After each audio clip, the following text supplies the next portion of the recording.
India-UK FTA has got signed and is very much in favor of Indian farmers. Here comes the pulse point question of the week. Have we lost golden opportunity to put foot in the door of Europe by not opening Selective Dairy? Absolutely. While the India-UK Free Trade Agreement marks a major win, eliminating tariffs on about 95% of agricultural and processed food exports and offering a lifeline to Indian farmers, it also came with a clear trade-off. No duty access was granted for dairy items such as ghee, cheese, butter or milk powders in UK. Earlier in the negotiations, India sought market access for ghee into the UK, proposing its entry in exchange for lifting barriers on British blue vein cheeses in India. However, in the final agreement, India did not concede to duty-free entry for UK dairy, and likewise, UK imports of Indian dairy ghee remained blocked by stringent SPS rules. India had explored mutually beneficial terms like ghee for cheese access, but ultimately dairy was wholly excluded from duty concessions both ways. So yes, while Indian agriculture stands to gain, a strategic opportunity slipped away. Exporting ghee to the UK could have served as a gateway into Europe's post-Brexit dairy market. The UK channel remains shut to Indian dairy, meaning that despite overall economic gains, India forfeited a potentially transformative inroad into Europe. The Supreme Court of India has upheld the Andhra Pradesh High Court's ruling that flavored milk qualifies as a dairy product under respective HSN code, entitling it to a 5% GST rate, and rejected the centre's bid for a 12% rate classification under HSN code for normal beverages. Heritage Foods Limited, which had challenged prior tax demand orders, will now claim a refund of around 4.5 crores paid under protest from July 2017 to October 2021. This verdict provides clarity and substantial financial relief to the dairy industry, affirming that added flavors don't change milk's essential character under GST law. Bakeries and condiment stores across Karnataka stopped serving tea, coffee, and milk in a symbolic protest against tax notices issued to small-scale vendors by the Commercial Tax Department based on UPI data. Small traders wore black badges and suspended beverage sales for the day, accusing the department of unfairly targeting them. Labour activist Ravi Shetty, speaking from one of the protest sites, said, "Today we are wearing black bands on our arms. No bakery is selling milk. Only black tea will be available as a mark of protest." The crackdown, based on data from UPI and other digital payment platforms between FY22 and FY25, has led to notices being issued to traders whose digital receipts alone crossed Rs 20 lakhs for services and for 40 lakhs for goods.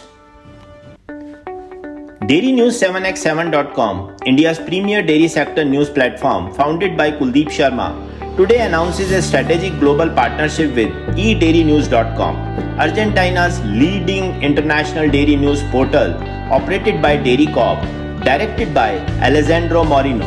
Recognized as the most visited global dairy news website, frequently ranked number 1 by Alexa among international dairy industry websites. Combining the strengths of both platforms, this collaboration will establish globally the largest dairy knowledge sharing network.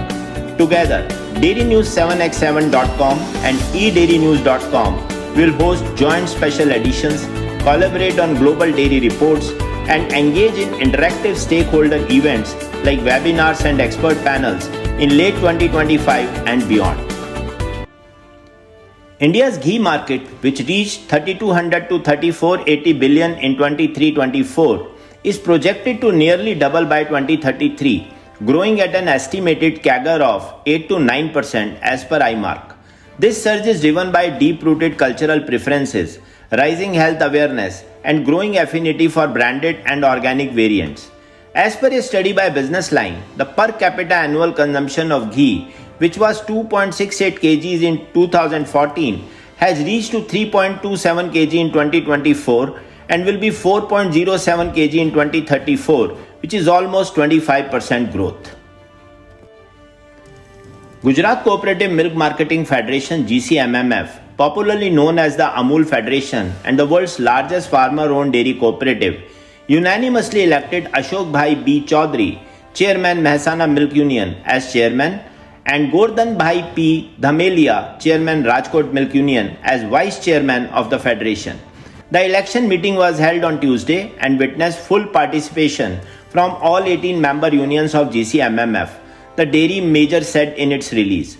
The election process was conducted in the presence of the District Collector of Anand and the Registrar of Cooperatives Government of Gujarat, reflecting the Federation's unwavering commitment to democratic values.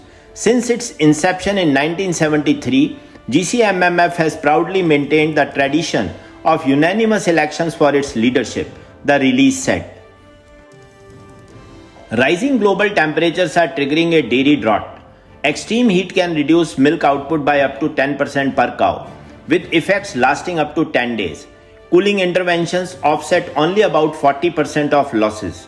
This climate-induced decline threatens child nutrition in low and middle-income countries, especially where over one-third of children under 4 suffer from stunting due to chronic undernutrition. Increased milk consumption has been shown to significantly reduce stunting risk across nations. Though India is the largest milk producer, heat stress in tropical zones also decreases dairy yields.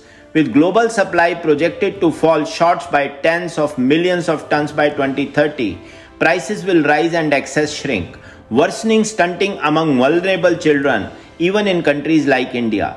Ensuring climate-resilient milk production is now essential to protect early childhood growth in milk deficit regions.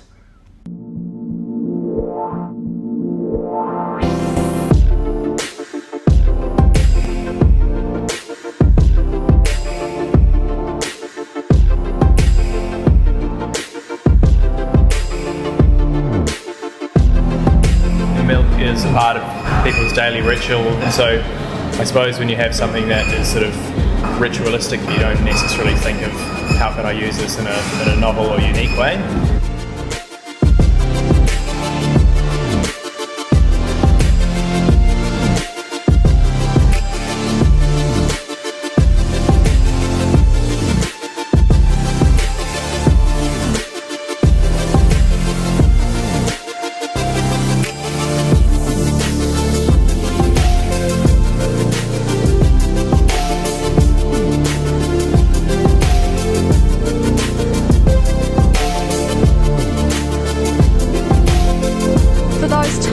Throwing out unused sour milk. An Aussie innovation, milk that lasts 3 weeks in the fridge. Anchor milk claims to last 3 weeks in the fridge. This exciting new technology is an Australian first for dairy. Look, at average milk lasts at the moment around 15 days, so you're getting just over an extra week's shelf life. There's nothing added to the milk. We just put the milk through an extra processing step, a ceramic filter, a bit like a water filter or a coffee filter.